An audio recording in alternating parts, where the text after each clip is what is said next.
Ever notice how insurance says your car is too unsafe to fix, but 2 weeks later it's online like nothing happened?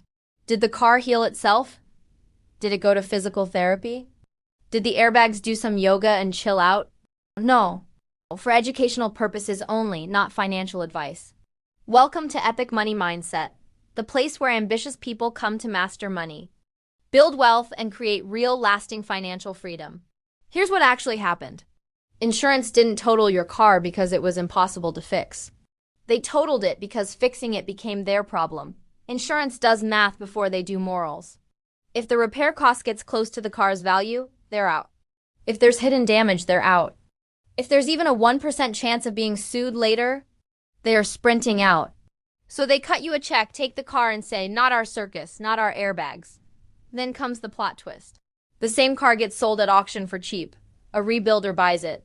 Labor is cheaper, standards are lower, and the liability? Now that belongs to the next owner. The car didn't become safer. The risk just moved. Insurance asks, will this car be lawsuit-proof for years? Rebuilders ask, will this start and can I sell it? Very different vibes. That's why a car can be totaled on Monday and fully restored, runs great by Friday. And yes, some rebuilt cars are perfectly fine.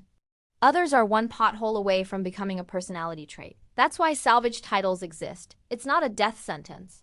It's a warning label. So no, the car didn't magically become fixable. Insurance just refused to babysit it. Once the check clears, the risk clock resets. New owner, new standards, new problems.